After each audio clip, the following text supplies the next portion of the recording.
IBorn Studio Podcasting Community Show, episode 25. Today we talk to a brilliant marketing guru called Brendan Amoroso. Without the TRIC, electric is ELECTRIQ marketing.com. They are a full service change agency who bet on transparency to enhance reporting, integrate a shared Slack channel collaboration, big project management, and business success. Here is our guest. How are you today, Brendan? Good. How are you doing? Not too bad at all. So let's break the ice. Tell us about yourself and your background before I go into your business. Sure. So I'm originally from Chicago. I started working for a direct-to-consumer wine company based out of the Los Angeles area while I was in high school. And as a startup, I was able to take on a lot of different roles and positions there as I continued to scale and grow. And so it really gave me a lot of experience at a young age that wouldn't have necessarily been possible elsewhere. And so after about 3 years there, while I was attending USC, I split off and started my own marketing agency and continued to sort of work in and around the LA area, freelancing with small businesses until I graduated in May of last year, at which point I really took it full time and began hiring a team and scaling more up market and really developing ourselves as a full inbound marketing agency. ELECTRIQ marketing, isn't that the correct way of pronouncing it? Yeah, it's just electric marketing. It's a great name. I like it, especially the IQ squeeze in between. But to be honest with you, we want to know when you started, how long did it take you to grow that business and generate revenue? Yeah, so I started it in March of 2018, and I started generating revenue within about a month, but it was very, very nominal. It was just myself at the time. I was just freelancing, and I was still in school on a full course load. And so it was more of like a part-time gig. And by the time I graduated in May of 2019, I had grown it to a point where I was able to hire somebody full-time in addition to being able to support myself. So I could take it full-time post-graduation instead of having to actually go get a job at a larger firm or something like that. So roughly 14 months, but it would have been shorter in my opinion had I not been doing in school at the same time. But that being said, I think that's a great way for people who want to start their own business is to do it while they're in school so they can get it to a point where it's self-sustainable by the time that they graduate. Good point. I applaud you. While you were at the University of Southern California, you were able to grow your business and you do that successfully. So what did you study at that university? Business. I have a bachelor's in business administration. Oh, cool. That one is a common one in my family. My first two daughters, they both studied business administration. Really? I don't know why, but they chose it. Going forward, what are the resources that you used to help you move forward? And if you had any mentor, tell us about that. Yeah, so really the internet is your best friend. You can Google anything, and whether it's a YouTube video or a really in-depth guide from any of these large like marketing software solutions, like a HubSpot, for example, they have tons of education and content that you can, if you put the time in, go out there and learn about it. So stuff like that is super helpful. And my mentor is who I started working with in high school. And so he's been invaluable in helping me sort of navigate starting a business and really the side of the business that isn't as sexy, like all the contracts, all the HR stuff, taxes, the things that you don't necessarily learn about in school, and you don't hear about them in the media, obviously, because you only hear about, like these exciting valuations and things like that. So there's a lot of like realities to owning your own business that I wasn't necessarily aware of until I started. Get through the channels and gain access to tremendous big platforms like Amazon, Google, Facebook, and Instagram. How did you get in? You work for all these people, or you just provide your services to them? No, so we provide services for our clients to essentially activate them on all these different platforms. So whether it's an Amazon, if it's an Albertsons Marketplace, or any of these other essentially conglomerates and aggregators of products. So there's tons of marketplaces, but the biggest ones are like Amazon, for example. Got you. Understood.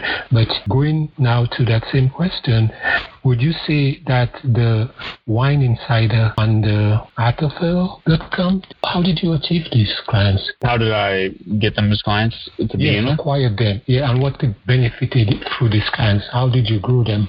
Can you tell us about that so we know your story? Yeah, so just direct outreach, whether it's an email or just giving them a call and showing them what you're able to do. That still is how we get most of our clients. Although now there's a lot of referrals as well, which is helpful. But that was how we initially got them. And what we work with Attack on is all inbound marketing. So we do their ads, their email, their social, their website, and we also do all their marketing automation. And we've been able to help them out a lot by utilizing their current contact database and segmenting them out into specific groups and targeting them and approaching them with different messages depending on the data that we have on them. And so we can extract things from them, like what type of athlete they are, and communicate with them in a more effective manner, because we know we shouldn't be sending a cyclist something about a person who is running in a Spartan race, for example. That's how we've been able to help out a lot there. And then with Wine Insiders, we have skyrocketed their organic search traffic. So we developed a Wine 101 landing page, which has over 60 articles on various wine varietals. So now when you look up keywords that are really important for wine, like Montepulciano, for example, you'll see them on the first page of Google. And so we've really built out an organic traffic hub for them. And now we're helping them as a HubSpot Platinum partner to effectively communicate with all these new leads that they're generating and segmenting them out based on not only their behavioral data on the website and their past purchasing data, but on any sort of attributes that we can collect from them, like what type of wine do they like, or whether they prefer rosé from France versus rosé from California, things like that. It's really great, Brendan. You did some great work, and the audience will be able to learn a lot from you by you providing your services to them based on your experience. Mm-hmm. I like the way you break it down and you explain in detail. As of now, what was your biggest barrier or your worst outcome, and how you overcome it? The biggest barrier to starting the business, or currently right now? While you were starting your business, in the process of starting a business, or during the process of the business, what was your biggest barrier? I'd say hiring is pretty difficult, because you need to be able to find people that fit your culture and are also motivated, like yourself. And as a growing business, you can't compete with the salaries that like a Google or Facebook could pay somebody. And so your field is diminished a little bit in that sense. But I think hiring was the biggest challenge, but we've been able to find a great team. And now that we're past that point and we can start to scale and there's a lot of revenue coming in the door, it's much easier to go out and hire and to focus on some of these things. Whereas when you're smaller, 2 people size, then it's much more difficult to scale when you're bootstrapping it, because you need to be self-sufficient. And like we never took out a loan or anything like that. So that was probably the most difficult part. It really required me to be able to do everything. But the way I would look at it now is, for example, we were able to do website design and we were able to make really nice websites just by myself. But let's call it an 8 out of 10, for example, because I was also doing the ads and the email and the social for all of our clients. But now as we continue to get bigger and we have a full-time web developer, that 8 out of 10 is now a 10 out of 10. So we've been able to get experts in these specific fields, as opposed to me trying to do everything, where you're still pretty good at everything, but it's always best if you have somebody who's high level overseeing the strategy, and then you have experts who are able to execute on their specific sort of lanes. And so that's the point that we're at now. And it's much easier to scale from this point. And you did a lot of work, honestly. I must give you kudos. Yeah. And you take it up. You also told me you bootstrapped that business. No loans, no investment. Really the only way that is possible is because of doing it in school. Otherwise, I would have had to either A, get a loan, or B, get a job at a guaranteed paycheck. Because doing it in school, I was able to essentially get it to a point where it could support me full time when I had to start supporting myself full time, if that makes sense. It makes a lot of sense. And I am gaining insight into how you were able to create that successful business, Electric IQ. Mm-hmm. I want to know about where you found a passion to do something. You're a marketing genius, and the bundle of knowledge that you have. Walk us through, how would you assist someone to make the campaign generate national media buzz and also give other areas. For example, if you want them to have a campaign, what would you help these people? Walk us through. So you're saying if a startup came to us, how we would help them grow? Yes, correct. Great. With an idea. So first and foremost, we would set up the framework for them to be successful. So if, for example, let's say that they're an e-commerce business, we would make sure that they make smart decisions in the beginning in terms of what sort of marketing software and CRM they're going to use, and also what sort of e-commerce system they're going to use. Because if you make wrong decisions in the beginning with some of these things, then you can start to run into roadblocks later on down the road, which aren't important at the beginning, but they do become very important as you start to grow and you want to scale. In the case of a direct consumer e-commerce client, we would recommend that we put them on Shopify and HubSpot, and we would immediately start to build out all of the automated workflows in the back end in HubSpot, like the welcome series, the 90-day lapse, the browse abandonment, the abandoned cart emails, and make sure that the framework for any new visitor that comes to the website is there for them to either A, be captured as a lead, or B, for them to convert and purchase. Because you need to start building out your contact database from day one. And you need it to be organized as well. Otherwise, you can end up with a massive email list that you don't have any data or any control over, and it really can hurt you as a business. So that would be sort of the first step for us. And then we would essentially take a completely integrated approach to where we would do our marketing. Since they're a startup, they're going to need essentially everything. And we would, I'd say, do about 50% in each area to identify which ones are going to give them the most ROI. So off the bat, I would say social is probably a losing game for a startup from the very beginning, unless they want to funnel a ton of money into advertising. So we would stray away from that. We would probably do something along the lines of like 10 posts a month, because you need to have a presence. You don't need to waste money posting every day and doing things that aren't going to drive ROI for you. We would also look into paid advertising on Google, for example. That's a great way to be able to generate leads that are targeted based on the specific keywords that they're searching for. And as a new business, it's a lot easier to advertise on Google than it is to advertise on Facebook. Typically, how we like to do it is to run all of our traffic through Google and to have retargeting on Facebook for our smaller clients, because you're able to get more granular with the targeting on Google just because the user intent and the search intent is there. Whereas on Facebook, you're targeting demographics, and it's not as crystal clear whether or not somebody who gets shown your ad is going to be interested in that product. Wow, I can agree that the information come around, audience going to learn to engage with your content. You actually tells them the keys that they need to hold and to open that door. I think they will be quite clear in making decisions if they want to call you and say, you know what, we heard you, we agree with you, and let's see what we can do. So I like that. I mean, the way that we really work is you have to come to us with a goal. Like, this is what a successful relationship would look like for you. So that way we can strategize and assess where we need to spend our time and efforts to reach that goal for you. So there's really no boilerplate approach that we can take with any client, because it's all dependent on what the client's goal is. And then from there, we have to strategize around how we're going to get to that goal.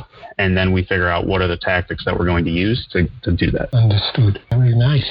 Let's assume you get a corporate entity and you get a very small startup founder. What are the price range within the two? Is it related to the same amount of money for both, or you cater based on the size of the company? It depends a little bit on the size of the company, where if it's a startup, we will sometimes take equity for our services that we provide, and so that inherently brings the price down.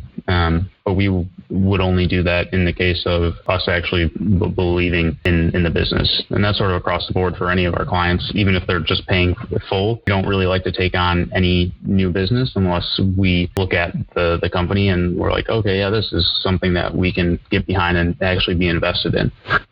But in terms of pricing, it really is the same across the board. Where it becomes different is for the software. So on Shopify and HubSpot, depending on how large you are, the pricing for that can be drastically different. So our services, not so much. For the larger businesses, just sort of inherently, we're doing more for them. More time is getting allocated to them because they are asking for more. So that brings the pricing up a little bit. Yeah. Very good. I'm very much pleased with the answer. You mentioned about Shopify and Hotspot. Mm-hmm. When you have an e-commerce site, you mostly have a product. Do you serve companies who only give service and do not have an actual product? Would you be able to help this company? They just sell service, so more B2B? Yeah. Yeah. So, originally HubSpot was B2B. And so we're able to adequately, and we're pretty proficient in both. The way I look at it is it's sort of all the same in the sense that what we focus on is generating traffic to the website, leads, and then we're closing deals, whether it's an e-commerce deal and there's thousands of them every day, or if it's a B2B deal and there's one a week, but they're worth a ton of money. It still comes down to driving people to the website, capturing them as a lead, nurturing them, and getting them to convert. In the case of a B2B business, it's really just that marketing to sales handoff where we give it away to that one-to-one outreach, but with all the data that we're collecting on them and website analytics and what sort of case studies they're looking at or downloading or what specific contact form they use, we're able to arm sales reps with much more information than they would have had otherwise because they get all of that data. And so before their first call or their first outreach, they have a lot more to go off of. And it feels more personal, and you're able to do a little bit more research on the business as well. Great advice. I'm happy that you do both B2B and B2C. The range of people who wants to contact you could very much be broader than the regular person who just have a SaaS product or just a B2C or B2B, whatever it is. I talk with a lot of different business owners, and some of them wants to stay only on one side, either just B2C and just B2B. But I'm glad that we are getting a range in your services. Right now, we are very much satisfied with all of the information you've given us. So we have about 3 questions to close, and then we'd just like you to answer it as fast as possible. Yeah? Sure. If you had to do it over, Brendan, would you do it the same way? Yeah, I think so.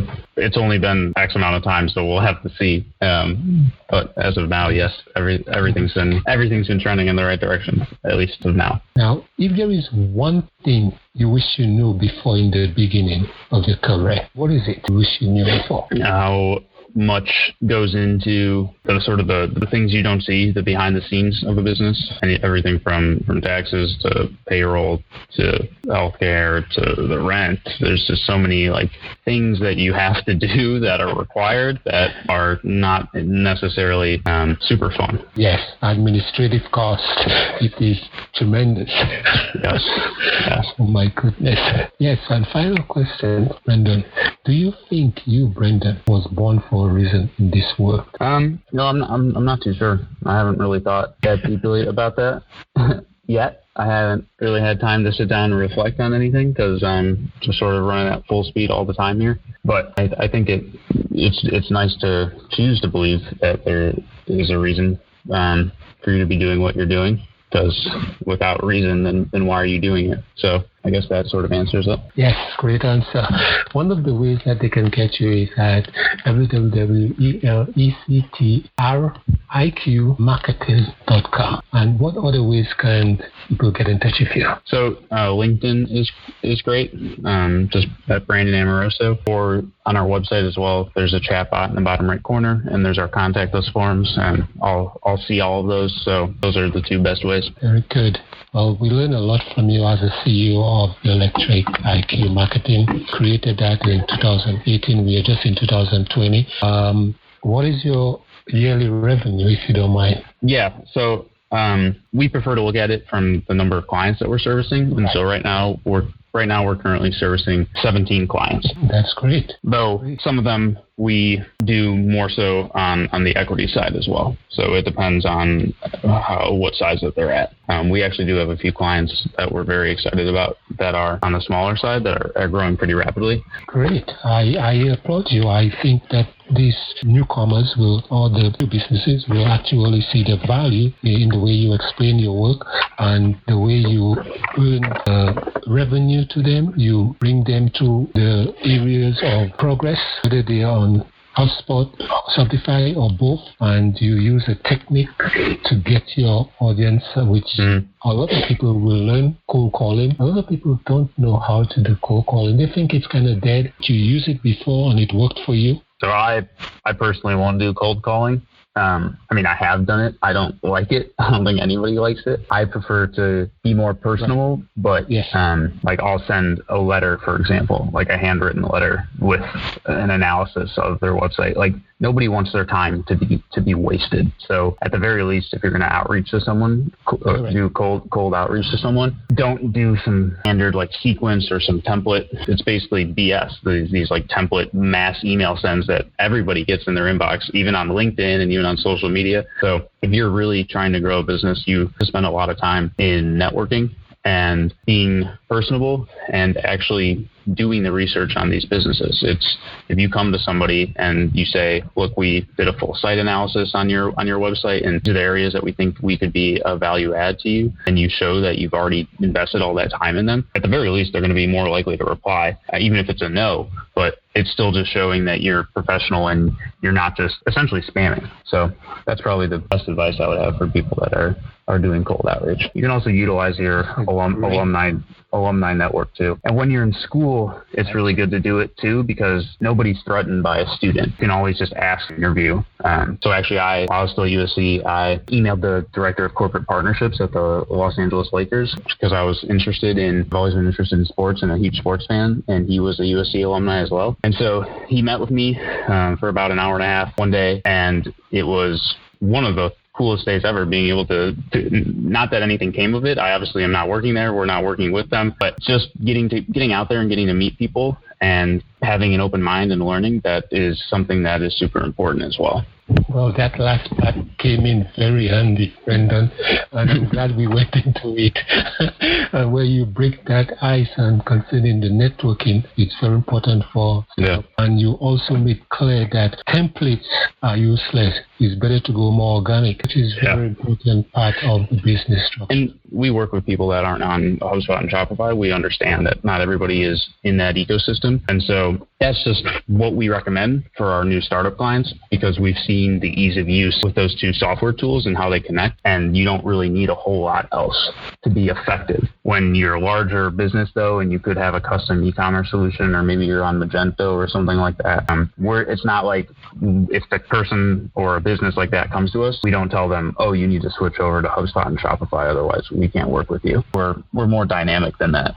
But that's just sort of our typical software recommendation for a new startup. Great. You nailed all these holes that were open, and I'm happy to have you, Brendan. It was great having you. Thanks for the interview. Yeah, of course. Thanks. Thanks for having me. You're welcome. Okay. Have a good one. Yeah, you too. Bye. Bye. Thanks for listening to IBorn Studio podcast show with your host, Calix. If you like our show, give us a review. We want to thank our sponsor, Free Conference Call Service, who made it possible for these interviews. You can contact us via ibornstudio.org or support us on anchor.fm/IBorn Studio. Thank you for all your comments.